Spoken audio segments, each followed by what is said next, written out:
Charlie Chaplin stands beside Pablo Picasso on the platform of Gare du Nord Station in Paris, steam rising from the Orient Express locomotive that will carry them eastward toward Moscow.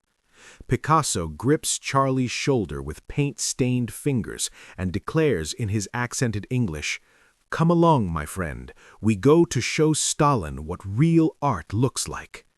What unfolds during their 14-day journey to celebrate the Soviet leader's birthday isn't just a meeting of artistic minds, it's a collision between Western creative freedom and Eastern political control that will test whether art can transcend ideology and whether two of history's most independent spirits can survive in a world where everything, including friendship, serves the state. Gare du Nord Station, Paris, December 18, 1952. Thursday morning, 9:15. The platform buzzes with travelers heading across war-torn Europe toward the Soviet Union, still largely closed to Western visitors.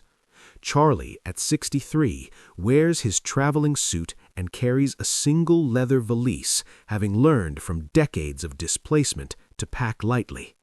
Beside him, Picasso, at 71, radiates the volcanic energy that has driven 5 decades of revolutionary art, his wild hair barely contained beneath a worn beret. Their invitation came through Louis Aragon, the French communist poet and Picasso's longtime friend, who convinced Soviet cultural officials that hosting the world's most famous comedian and most celebrated painter would demonstrate the USSR's appreciation for international artistic achievement.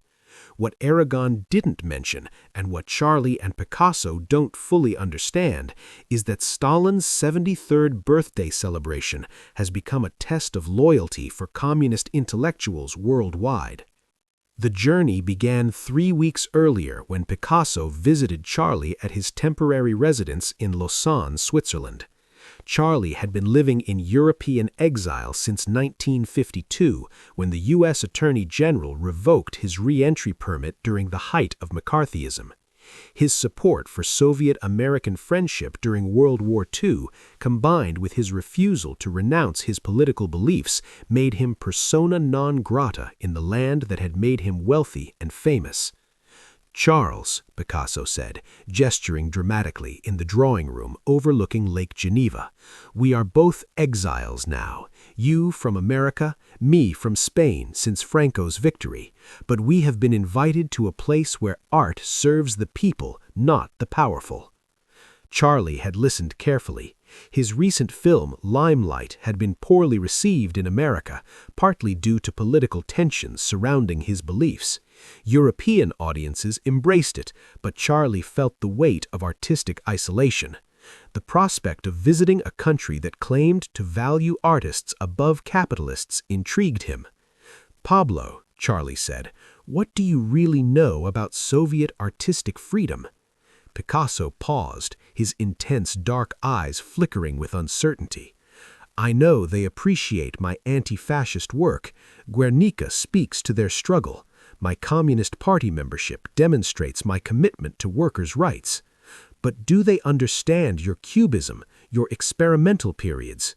Art is universal, Charles. The Soviet people will recognize truth when they see it." Now, as their train pulls away from Paris, both men carry private doubts beneath their public enthusiasm. Charlie has brought Prince of Modern Times and The Great Dictator, films he believes demonstrate his solidarity with workers and opposition to fascism. But he wonders whether Soviet audiences will appreciate the subtle critiques of industrialization and authoritarianism embedded in his comedy.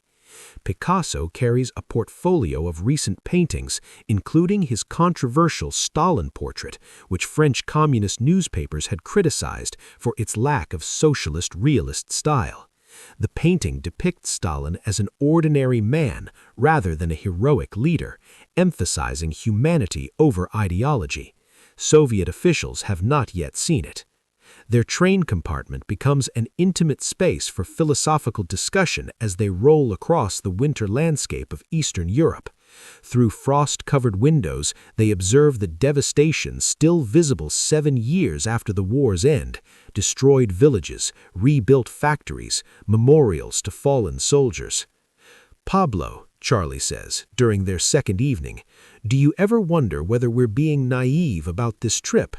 Picasso looks up from his sketchpad, where he's been drawing abstract interpretations of the passing landscape. "What do you mean?"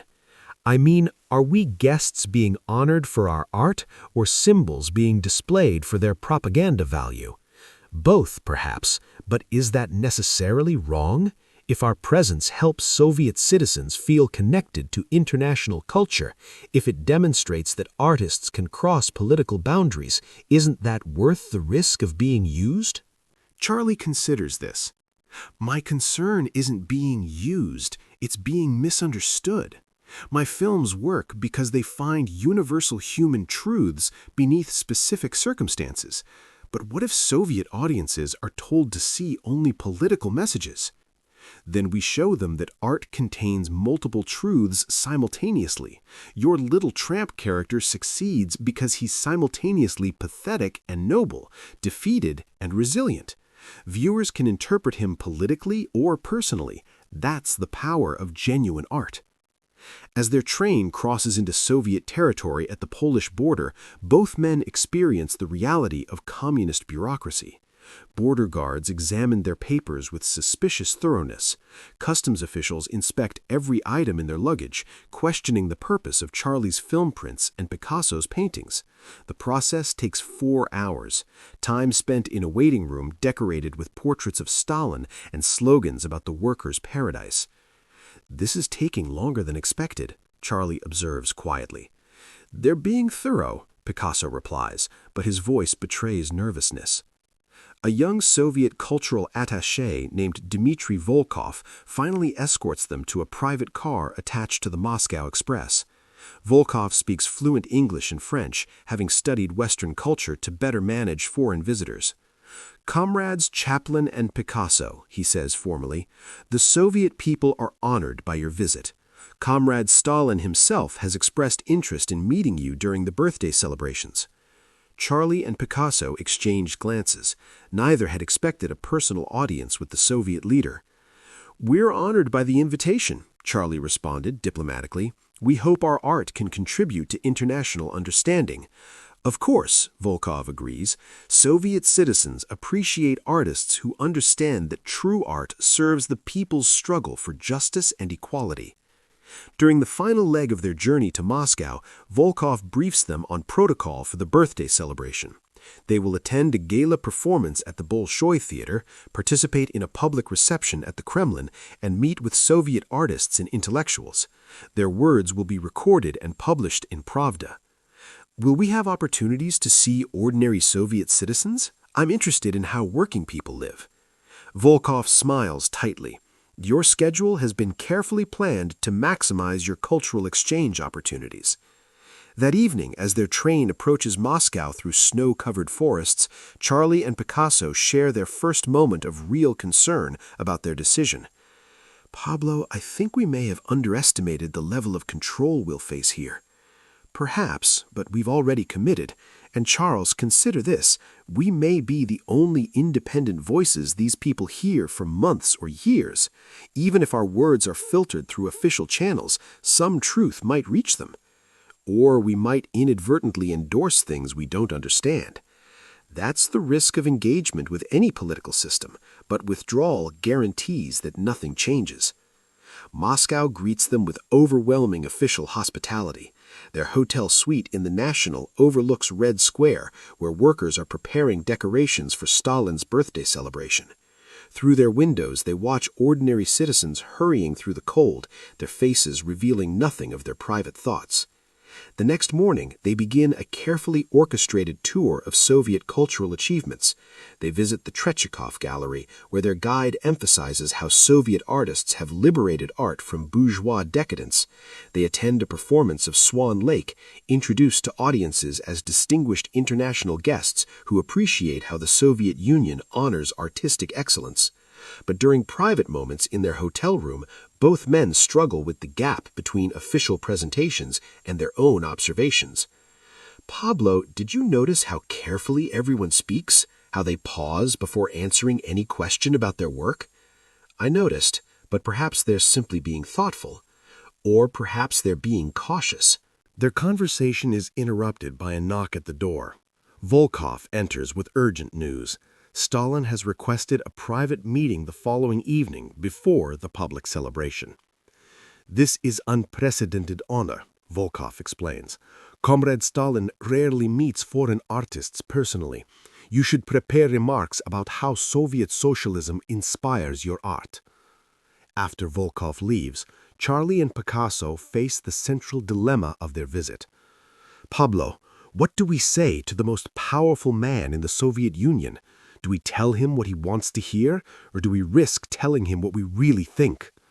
"We tell him the truth about art, that it serves humanity, not politics, that artists must remain free to explore human experience in all its complexity. And if he doesn't want to hear that, then at least we'll have said it."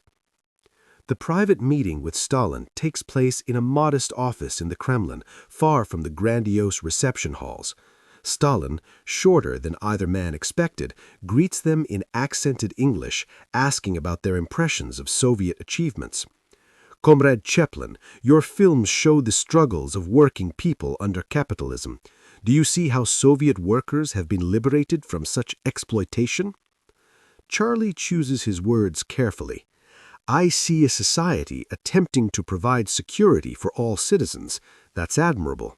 But I also believe that art must remain free to question any system, including ones we support, to ensure they truly serve human needs." Stalin's expression doesn't change. "And Comrade Picasso, does your art serve the people's revolution?" Picasso meets Stalin's gaze directly. "My art serves truth. Sometimes truth supports revolution. Sometimes it questions revolution's methods. Artists cannot predetermine what truth they will discover." The conversation continues for 30 minutes, touching on the relationship between artistic freedom and social responsibility. Stalin listens more than he speaks, occasionally asking pointed questions about Western democratic capitalism versus Soviet socialism. As the meeting ends, Stalin makes an unexpected observation. "You are both honest men who believe art matters. That is rare, even among artists. We may not agree on methods, but we share the goal of making life better for ordinary people." Walking back to their hotel through Red Square, Charlie and Picasso reflect on the encounter. "He's not the monster Western propaganda portrays," Picasso observes, "but he's also not the benevolent leader Soviet propaganda claims. He's a man with enormous power who genuinely believes his system serves justice. The danger is that such certainty can blind even well-intentioned leaders to the human cost of their policies." The public birthday celebration unfolds as a magnificent display of Soviet organizational capability. The Bolshoi performance features the country's greatest artists. The Kremlin reception showcases architectural grandeur. Charlie and Picasso are introduced to thunderous applause, representing international appreciation for Soviet achievements. But during their final day in Moscow, both men experience moments that complicate their understanding of what they've witnessed. Charlie notices that their hotel staff speak more freely when Volkov isn't present, expressing subtle doubts about official optimism. Picasso observes that Soviet artists ask careful questions about Western artistic movements, revealing hunger for information they cannot access directly. Most significantly, during a visit to Moscow's Art Academy, a young painter approaches Picasso privately and whispers in broken French, "Your Cubist paintings, are they really expressions of freedom or Western decadence? I must know for my own work." Picasso realizes that his presence matters not for what he says officially, but for representing possibilities these artists cannot explore openly. On their train back to Paris, Charlie and Picasso process the complexity of what they've experienced. Pablo, I think we learned something important about the relationship between art and politics. Yes, that neither pure artistic freedom nor pure political commitment serves human needs fully. Artists need enough freedom to explore truth, but also enough engagement with society to make their discoveries meaningful. And if we learned that individual relationships matter more than systemic ideologies, the people we met, Stalin, the artists, even our handlers, were human beings trying to balance personal beliefs with social pressures. Their journey to Moscow became a turning point in both men's understanding of their roles as international artists. Charlie continued living in European exile, but with greater appreciation for the artistic freedom he retains even as a political outcast. His later films reflect more nuanced understanding of how political systems can both enable and constrain human dignity. Picasso maintains his Communist Party membership while asserting his right to artistic independence.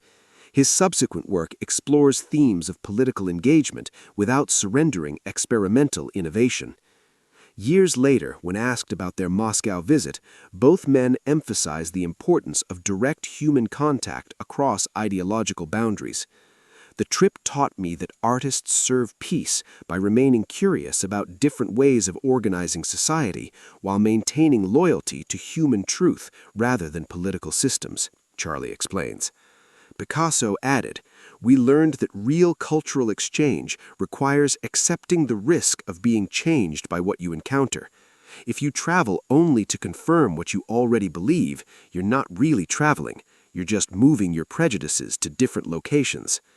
Their 14-day journey to Moscow demonstrated that art's greatest political contribution may not be supporting specific ideologies, but maintaining spaces for questioning, wonder, and human connection that transcend the limitations of any single system.